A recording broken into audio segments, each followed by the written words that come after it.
गांव की सास चली बहू के ऑफिस। शादी के बाद लाली माँ को दफ्तर जाए अभी 10 दिन भी नहीं हुए और सासू माँ को उसका दफ्तर जाना खटकने लगा। आते जाते वो उसे सुनाती ही रहती है। आ गई महारानी।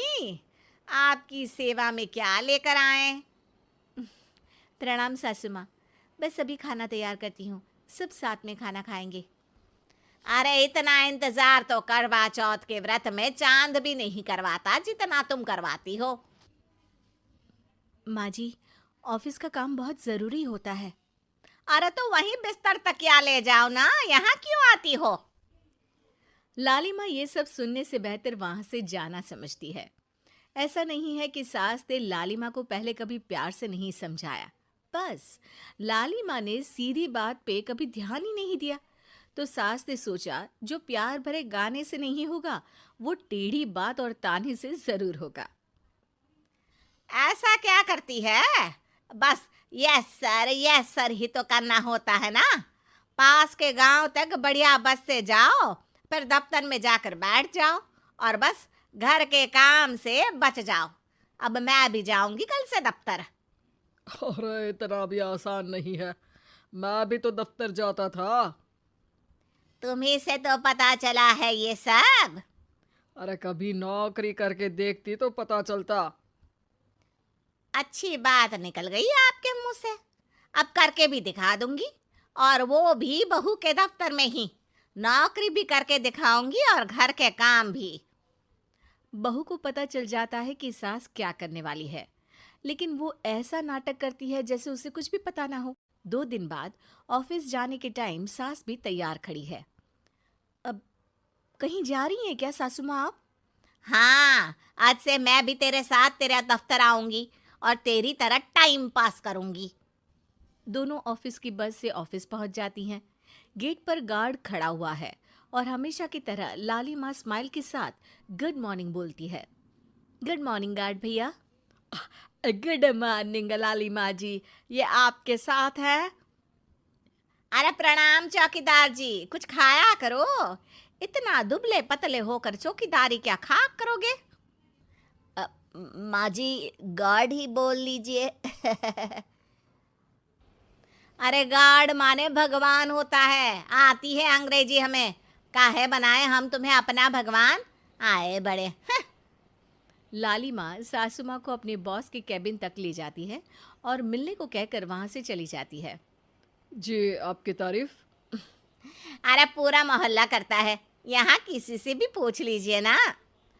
अब मेरा मतलब है आपको लोग कैसे जानते हैं? लाली माँ की सासू माँ।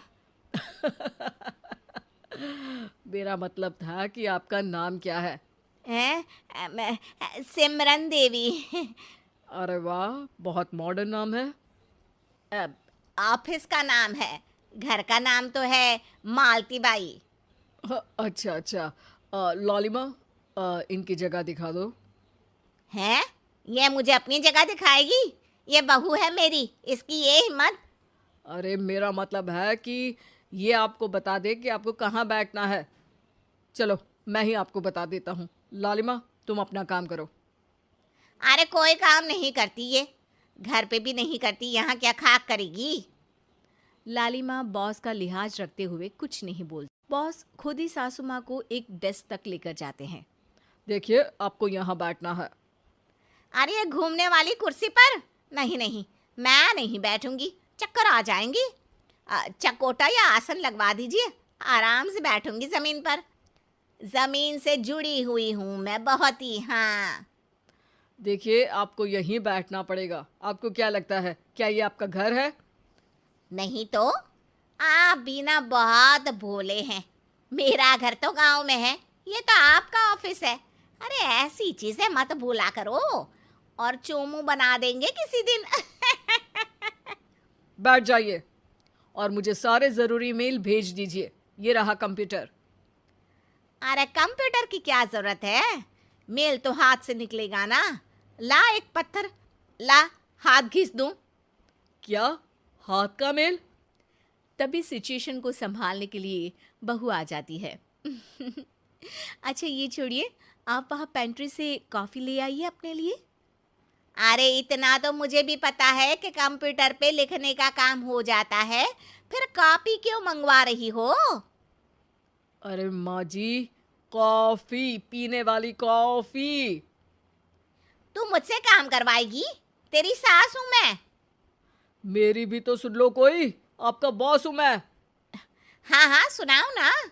क्या सुनाऊं? अरे बेटा तुम बॉस हो, जो मन करे सुना देना, बस गाना मत सुनाना।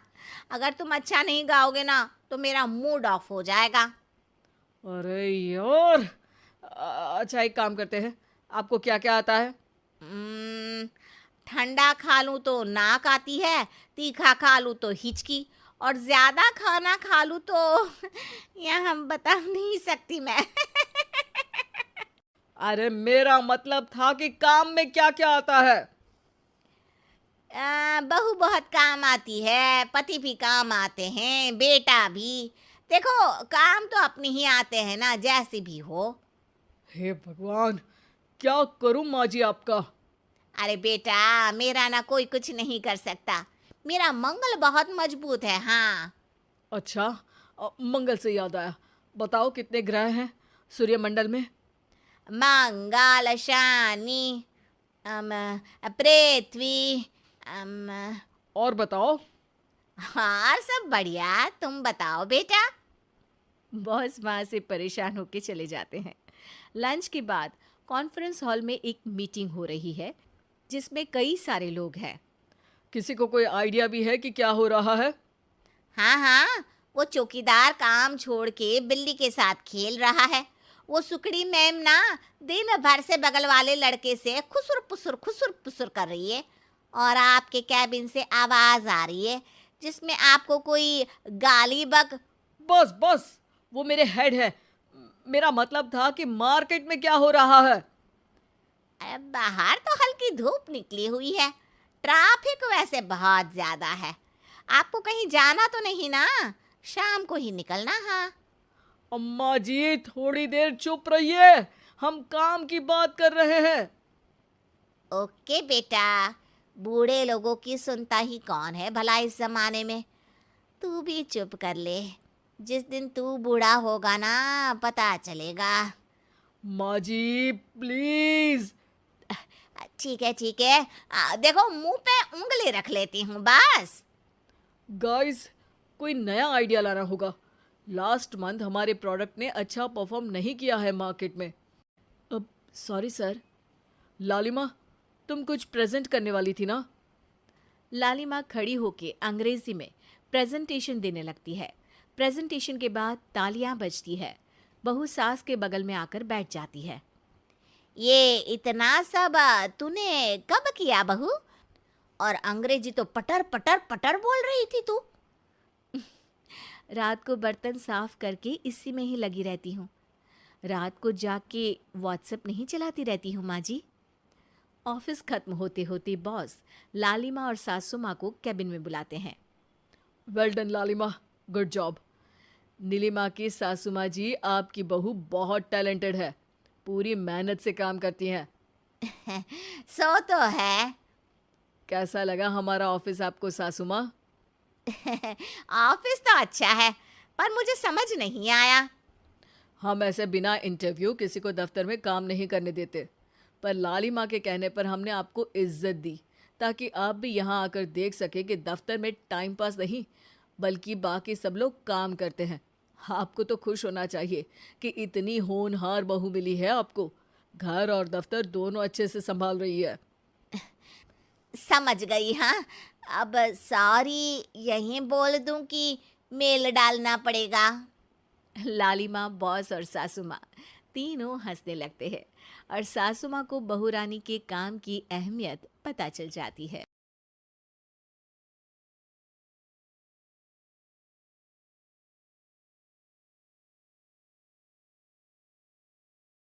शव यात्रा। अमरपुर नाम के एक गांव में विमल हलवाई अपने 2 छोटे बच्चों और बीवी के साथ रहता है। विमल की पत्नी ज्योति भूत प्रेत जादू टोने में बहुत माना करती थी। इसका बिल्कुल विपरीत विमल इन चीजों को दकियानुसी माना करता था। रोज की तरह विमल अपने मिठाई की दुकान जाने के लिए निकलने की हड़बड़ी में होता है।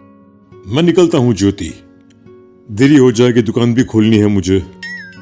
अजी ध्यान से, आज अमावस्या है, रास्ते में कोई कपड़ा या कुछ भी गिरा हो तो उसे लांग मत दीजिएगा, बगल से चले जाइएगा। अरे ऐसे तो तुम मुझे पागल ही कर दोगी क्या? हाँ, मैं नीचे देख कर चलूं कि सामने से कोई गाड़ी घोड़ा आकर मेरे ऊपर से चला जाए? दोनों हालत में तो मेरी ही मौत है। अरे क्यों सुबह सुबह इतनी अपसुगनी बातें कह रहे हो जी? मेरे गांव में तो ऐसा आंखों के सामने होता हुआ देखा है मैंने, इसीलिए कहती हूँ, वरना मुझे क्या, पड़ोसी को तो नहीं कहना चाहती मैं, पति हैं आप मेरे, इसलिए बोल रही हूँ। विमल अपनी मिठाई की दुकान चला जाता है। दुकान पर पहले से ही ग्राहकों की लंबी लाइन लगी हुई थी। ये लो, वहाँ ज्योति अमावस्या को लेकर परेशान है और आज तो हमेशा से ज्यादा ही लंबी लाइन लगी पड़ी है। अच्छी खासी बिक्री होगी आज। विमल दुकान खोलता है।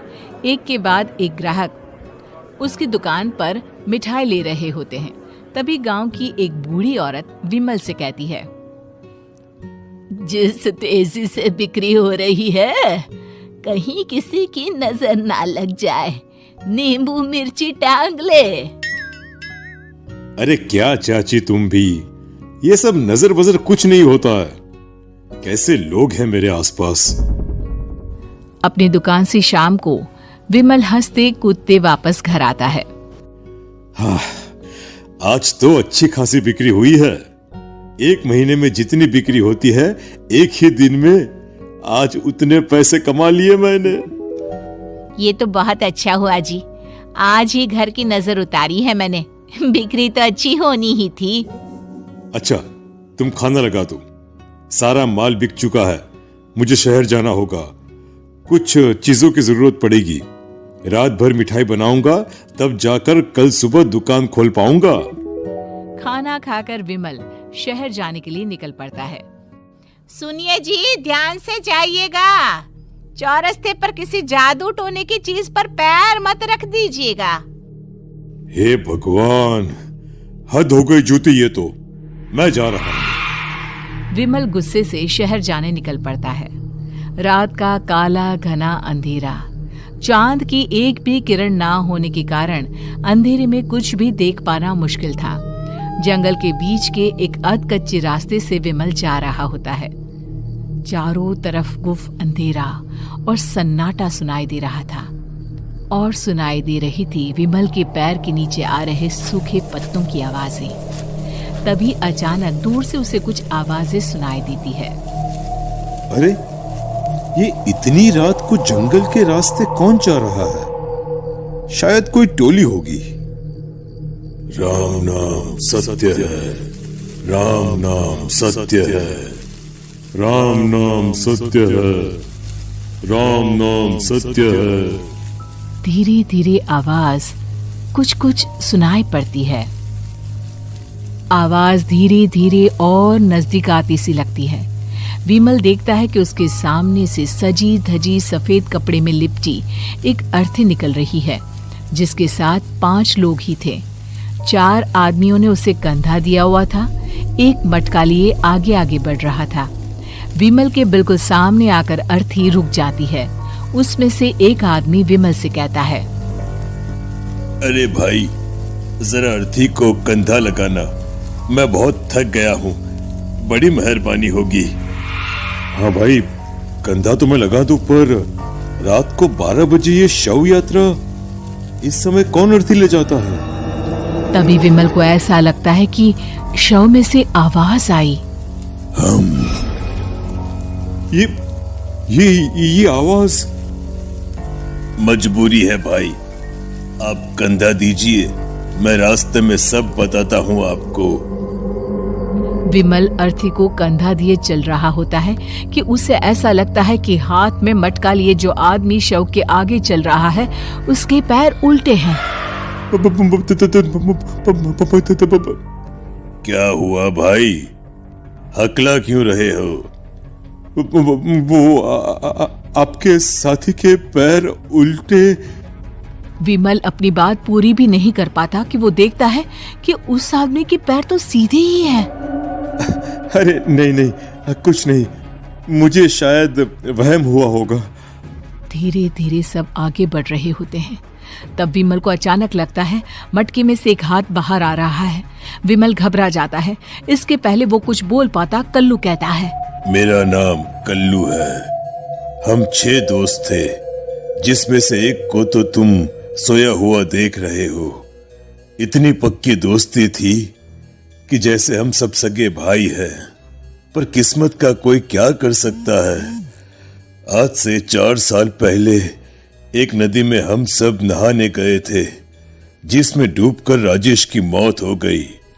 किसी मजबूरी के कारण हमें उसकी अर्थी को रात को ही शमशान घाट ले जाना पड़ा। हम 5 उसे ले जा रहे थे।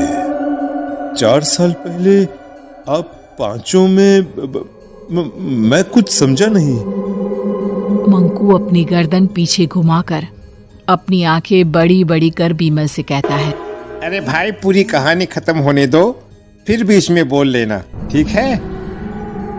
तभी रास्ते में एक हादसे में अपने दोस्त के साथ हम सभी मर गए।